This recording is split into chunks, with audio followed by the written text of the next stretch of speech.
আজ আপনাদেরকে ঈদের নামাজ কিভাবে খুবই সুন্দরভাবে পড়বেন সেটা আপনাদেরকে প্র্যাকটিক্যালি দেখানোর চেষ্টা করব। দেখুন, দেখতে দেখতে আমাদের রমজান খুবই শেষের দিকে, কয়েকদিন পরেই আমাদের ঈদের নামাজ পড়তে হবে। দেখুন, ঈদের নামাজ হচ্ছে দুইটি, বছরে দুইটি বিদায় আমরা নামাজের মধ্যে অনেক ভুল ত্রুটি করে ফেলি। বিশেষ করে ওই যে 6 তাকবীর দিতে হয়, হাত উঠাতে হয়, এটা কখন কিভাবে করব অনেক মানুষের অজানা থাকে, অনেক মানুষই ভুল করে বসে।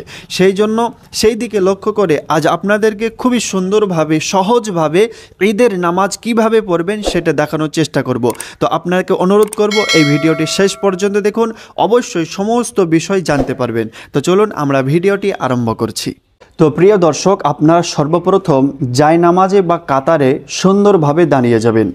দাঁড়ানোর পরে আপনাকে একটা নিয়ত করতে হবে মনে মনে, মুখে বলা কোনো প্রয়োজন নাই। এমন করে নিয়ত করবেন, আমি কাবা শরীফের দিকে মুখ করিয়া এই ইমাম সাহেবের পেছনে ঈদুল ফিতরের বা ঈদুল আজহার অতিরিক্ত 6 তাকবীর সহ ওয়াজিব নামাজ পড়ছি। ব্যাস এতটুকু আপনারা মনে মনে নিয়ত করে নেবেন। ব্যাস নিয়তের পরে আপনারা হাত উঠাবেন, আল্লাহু আকবার। আল্লাহু আকবার বলার পরে হাতটা বাঁধবেন। বাঁধার পরে দোয়া সানা পড়বেন, সুবহানাকা আল্লাহুম্মা ওয়া বিহামদিকা ওয়া তাবারাকা ইসমুকা ওয়া তাআলা জাদ্দুকা ওয়া লা ইলাহা গায়রুক। ব্যাস এবার আপনারা খুবই মনোযোগ দিয়ে শুনুন।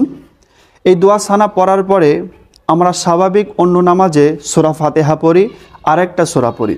তো এইটা পড়ার আগেই আমাদেরকে অতিরিক্ত 3টি তাকবীর দিতে হবে। এমন করে আল্লাহু আকবার, হাতটা বাঁধা যাবে না, হাতটা ছেড়ে দিতে হবে। আল্লাহু আকবার 1 তাকবীর, আল্লাহু আকবার 2 তাকবীর, আল্লাহু আকবার 3 তাকবীর বলার পরে আপনাদেরকে হাতটা বাঁধতে হবে।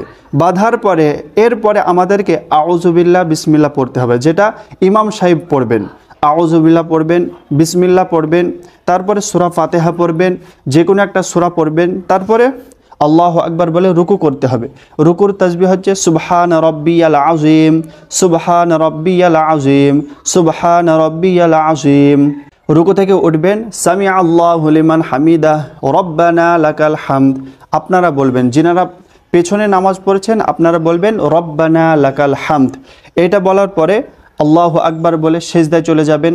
সেজদাতে গিয়ে সেজদার তাসবিহ পড়বেন, সুবহান রাব্বিয়াল আ'লা, সুবহান রাব্বিয়াল আ'লা, সুবহান রাব্বিয়াল আ'লা। আল্লাহু আকবার বলে বসবেন। বসার পরে আবার দ্বিতীয় সেজদা করবেন এবং আল্লাহু আকবার বলে আপনারা উঠে যাবেন দ্বিতীয় রাকাতের জন্য। উঠে যাওয়ার পরে সূরা ফাতিহা পড়বেন। সূরা ফাতিহা ইমাম সাহেব পড়বেন। পড়ার পরে যে কোনো একটা সূরা পড়বেন। তারপরে রুকুতে যেতে হবে না, রুকুতে যাওয়া যাবে না। রুকুতে যাওয়ার আগে আবারও অতিরিক্ত 3 তাকবীর দিতে হবে। এমন করে আল্লাহু আকবার, হাত ছেড়ে দিতে হবে। আল্লাহু আকবার, হাত ছেড়ে দিতে হবে। দ্বিতীয়, তৃতীয়, আল্লাহু আকবার। 3 তাকবীর হয়ে গেল। প্রথমে 3 তাকবীর আর এখন 3 তাকবীর, 6 তাকবীর হয়ে গেল। তারপরে চতুর্থ তাকবীরে আল্লাহু আকবার বলে রুকুতে চলে যেতে হবে। আল্লাহু আকবার বলে রুকুতে যখনই চলে যাবেন রুকুর তাসবিহ পড়বেন, সুবহান রাব্বিয়াল আযীম, সুবহান রাব্বিয়াল আযীম, সুবহান রাব্বিয়াল আযীম। রুকু থেকে উঠবেন, সামিআ আল্লাহু লিমান হামিদাহ রব্বানা লাকাল হামদ। এরপরে সেজদা করবেন, সেজদার তাসবিহ পড়বেন, আবার বসবেন, আবার আরেকটি সেজদা করবেন। সেজদা থেকে উঠে আপনারা বসবেন। বসার পরে 3টি দোয়া পড়বেন। 1 নম্বর হচ্ছে তাশাহুদ, দ্বিতীয় নম্বর হচ্ছে দরুদ শরীফ, তৃতীয় নম্বর হচ্ছে দোয়া মাসুরা। এই 3টি দোয়া পড়ার পরে আপনারা সালাম ফিরাবেন। আমি 3টি দোয়া বলছি, আপনারা মনোযোগ দিয়ে শুনুন এবং সুন্দরভাবে মুখস্থ করার চেষ্টা করবেন। 1 নম্বর তাশাহুদ, আত-তাহিয়াতু লিল্লাহি ওয়াস-সালাওয়াতু ওয়াত-তাইয়্যিবাতু আসসালামু আলাইকা আইয়ুহান নাবিয়্যু ওয়া রাহমাতুল্লাহি ওয়া বারাকাতুহু আসসালামু আলাইনা ওয়া আলা ইবাদিল্লাহিস সালিহিন আশহাদু আল্লা। এখানে এই শাহাদাত আঙুলটি উঠাবেন। আশহাদু আল্লা ইলাহা ইল্লাল্লাহু ওয়া আশহাদু আন্না মুহাম্মাদান আবদুহু ওয়া রাসূলুহু।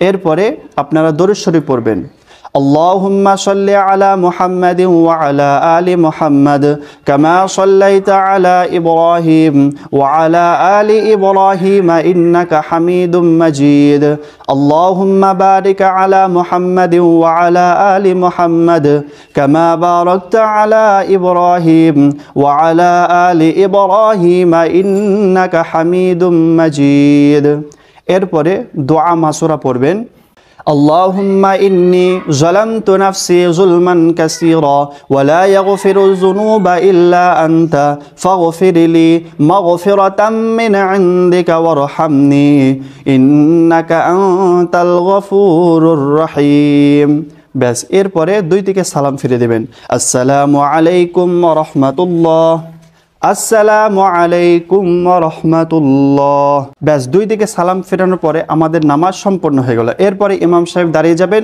খুতবা দিবেন খুতবা আমাদেরকে শুনতে হবে ব্যাস এইভাবে করে আমাদের ঈদের নামাজ সম্পন্ন করতে হবে তো আশা করছি আপনারা বুঝতে পেরেছেন এই নিয়মে আপনারা ঈদের নামাজ পড়বেন ইনশাআল্লাহ কোনো সমস্যা হবে না তো সকলে ভালো থাকবেন সুস্থ থাকবেন আসসালামু আলাইকুম ওয়া রাহমাতুল্লাহ